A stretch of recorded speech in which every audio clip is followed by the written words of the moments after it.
তখন একথা গৌরহরি কিভাবে যেন জানতে পেরে গৌরহরি নিত্যানন্দ প্রভুকে বলছে, শ্রীপাদ, ওই বটবৃক্ষের আড়ালে দুজন ভক্ত আছে, তার ভিতরে নরহরি একজনের নাম, আর একজনের নাম হচ্ছে মুকুন্দ।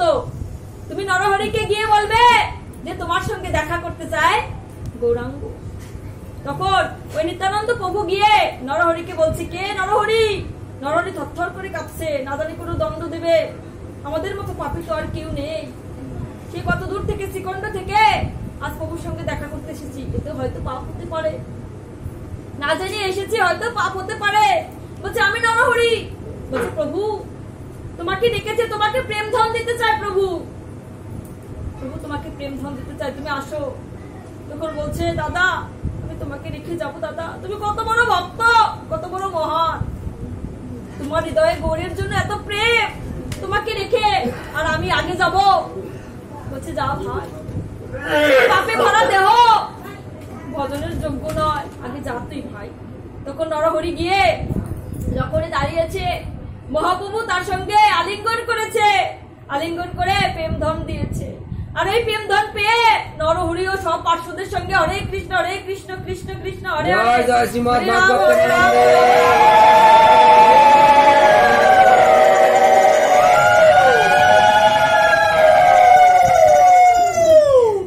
কথা বলছে। আর ওখানে মুকুন্দ মুরারি খুব কাঁদছে, মুকুন্দ খুব কাঁদছে ওই বটবৃক্ষের আড়ালে বসে।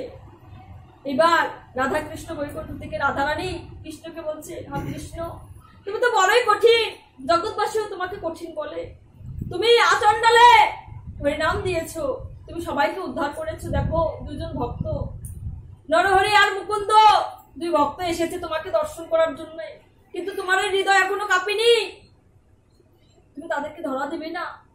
তুমি একজনকে ধরা দিলে আরেকজনকে ধরা দেবে না? তখন বলছেন, পরীক্ষা করতে যাই, আমি পরীক্ষা করতে যাই মুকুন্দকে, ও কত বড় ভক্ত হয়েছে, আর আমি সবার কাছে ধরা দেই না, আমি সবার কাছে ধরা দিই না। তখন রাধারানী বলছে, তুমি কার কাছে ধরা দাও? কোন ভক্তকে তুমি ভালোবাসো, কোন ভক্তের কাছে তুমি ধরা দাও? তখন বলছে, যাদের নয়নে কৃষ্ণ নামের ধারা, আমি তাদের কাছে দেই। যা শুধু মুখে নয়, বদনে নয়, নয়ন বদন দুইটাই নামের ধারা থাকবে, যাদের নয়নে কৃষ্ণ নামের ধারা, আমি তাদের কাছে দেই গো ধরা।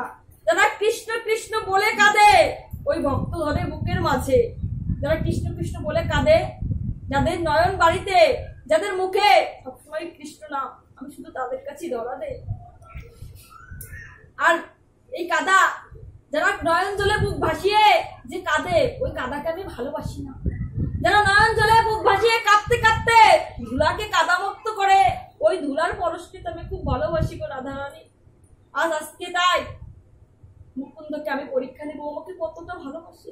ও কাঁদতে কাঁদতে যখন এই ধুলিকণা কাদায় পরিপূর্ণ হবে, তো কেবল আমার ভক্তের পরশ পাবো, ওর মতো ভক্তের পরশ আমি তখন পাবো, আর ও আমার প্রেম ধন লাভ করবে। রাধারানী বলছে, তুমি খুব কঠিন, তুমি খুব কঠিন, তুমি আচণ্ডালে প্রেমদান করেছো, তুমি নরহরিকে প্রেমদান করেছো, ওর বড় ভাই মুকুন্দ কিন্তু প্রেমদান করো। তখন গৌরাঙ্গ শুনে শুনে বলছে যে,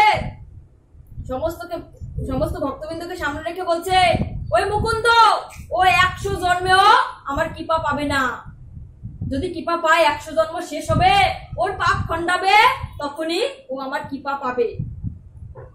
তখন ওই মুকুন্দ কি করছে, নাচা আরম্ভ করছে, নৃত্য শুরু করছে বটবৃক্ষের আড়ালে বসে। এমন উন্মাদ নৃত্য, সে কৃষ্ণ নামে নৃত্য করছে, কৃষ্ণ নাম নিতে নিতে, গরুর নাম নিতে নিতে তার নয়ন জলে ভেসে গেছে, খুব নৃত্য করছে। সবাই ভাবছে মুকুন্দ মনে হয় পাগল হয়ে গেছে, যে শুনেছে গৌরের কৃপা লাভ করতে পারবে না, সেই শোকে মুকুন্দ পাগল হয়ে গেছে। এবার নিত্যানন্দ প্রভু এসে বলছে, মুকুন্দ তুমি নাচছো কেন? মুকুন্দ তোমার কি মাথা ঠিক আছে? বলছে, কেন প্রভু?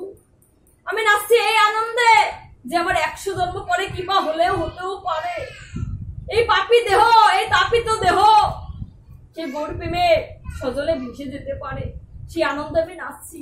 বলছি, 100 জন্ম পরে তুমি কৃপা পাবে, তোমার পাপ দূরীভূত হবে, তখন তুমি নাচছো সেই আনন্দে? প্রভু বলছি, 100 জন্ম ধরে তুমি কি করবে? বলছি, 100 জন্ম আমি কিছুতেই বৃথা হতে দেব না। আমি যখন শুনেছি এই 100 জন্মের পর আমি কৃপা পাবো, আমি 100 জন্ম ধরে সমস্ত সাধুগুরু যে যে কৃষ্ণ নাম বলে দিয়ে যায়, যাদের মুখে কৃষ্ণ নাম, যাদেরকে সাধু দেখবো সেই সাধু সঙ্গ করব, সেই সাধু ভক্ত সঙ্গ করব, তাদের চরণ ধুলি লাভ করবো।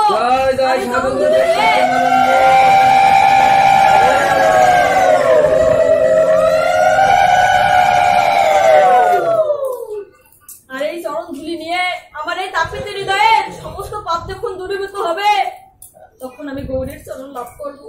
গৌর খুব খুশি হয়েছে। একথা শুনে গৌরাঙ্গ মহাপ্রভু বলছে, তোমার 100 জন্ম এখানেই শেষ। আজ তোমার এই বিশ্বাস ভক্তি আর তোমার এই ভক্তের পরে ভালোবাসা, ভগবানের প্রতি বিশ্বাসে তোমার 100 জন্ম ক্ষয় হয়ে গেছে। মুকুন্দ, তুমি বেরিয়ে আসো। মুকুন্দ, আজ তোমাকে আমি কৃপা করব। আজ কৃপা করে এই তারকব্রহ্ম মহানামের প্রেমধন তোমাকে লাভ দেবো। মুকুন্দ, তুমি আসো। তখন মুকুন্দ বলছে, বের হয়ে যখন প্রভুর সম্মুখে এসেছে, প্রভু এরকম হাত বাড়িয়ে বলছে, মুকুন্দ একটিবার আলিঙ্গন করে একটিবার পরশ করো, আর এই আমার পরশে তুমি ধন্য হবে, তোমার সমস্ত পাপ তাপ ধুয়ে যাবে, আর তুমি প্রেমধন লাভ করো। তখন মুকুন্দ বলছে, প্রভু এই হৃদয়, এই দেহ আমার পাপের বাসা, পাপে পরিপূর্ণ, পাপে তাপে জড়ানো, আর এই দেহ তরি আমি পাইতে পারছি না এই পাপের বোঝায়। বলো প্রভু, এই পাপিত দেহ নিয়ে যদি তোমাকে আলিঙ্গন করি, তোমার ভজনে বিনষ্ট হবে প্রভু, তোমার ভজনে বাধা প্রাপ্ত হবে। আমি চাই না তুমি যাতে ভজনে বাধা প্রাপ্ত হোক তোমার, আমি এটা চাই না প্রভু। তুমি ইচ্ছেতে উপায় বলে দাও, কি করে আমার এই পাপী দেহ শুদ্ধতা লাভ করবে। তখন বলছে, যে পাপী দেহ শুদ্ধ লাভ করবে, তুমি যদি ভক্তের চরণ ধুলি নাও, ভক্ত অঙ্গ পরশ করো, আর এই ভক্ত সাধু সঙ্গ করো, তুমি সাধু সঙ্গ করো, চরণ ধুলি নাও আর ভক্ত অঙ্গ পরশ করো, দেখবে তোমার পাপিত দেহ দূরে যাবে। আসো, প্রেম ধন লাভ করো। বলছে, প্রভু তুমি তো বড় ভক্ত, জগতে বিরল ভক্ত, তুমি তো ভক্তকে ভালোবাসো, তুমি যখন ভক্তকে ভালোবাসো, তুমি আমাকে প্রেম ধন দাও। তখন আয় আয় ভক্ত, বুকে আয় রে, আমি ভক্ত অঙ্গ পরশ করি, তাপিত হৃদয় শান্ত করি। তখন মহাপ্রভু মুকুন্দ কবিরাজকে প্রেম ধন দিয়েছে। যখন মহাপ্রভু মুকুন্দ কবিরাজকে প্রেম ধন দিয়েছে, সমস্ত পার্শ্বদগণ তখন মহা আনন্দে তাদেরকে ঘিরে নৃত্য করতে শুরু করেছে। আর ওই মহাপ্রভুর সেই কথা মনে পড়েছে, আরে এ তো শুধু মুকুন্দ নয়, এ তো স্বয়ং বৃন্দা দেবী তুলসী, যাকে আমি এত ভালোবাসি, আমার প্রিয়সী। সেই মুকুন্দকে আমি আলিঙ্গন করে মহাপ্রভুর সেই কৃষ্ণলীলার কথা স্মরণ হয়ে গেছে।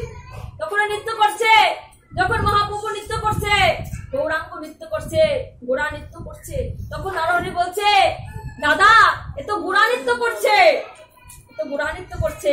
তখন মুকুন্দ বলছে যে গোড়া নৃত্য করে না, এটা গোড়াই নৃত্য করছে। গোবিন্দর গো আর রাধিকার রা, এ তো গোড়াই নৃত্য করছে। গৌরাঙ্গ আর রাধিকা দুজনে মিলে নৃত্য করছে, তাই ও নৃত্য করছে। সাধারণ ভক্ত দেখছে গোড়া নৃত্য করছে, আর যারা অন্তরঙ্গ ভক্ত তারা দেখছে সেই রাধারানী কৃষ্ণ সহিত নৃত্য করছে, গোড়াই নৃত্য করছে। এভাবে ভক্ত আর ভগবানের মিলন হয়েছে।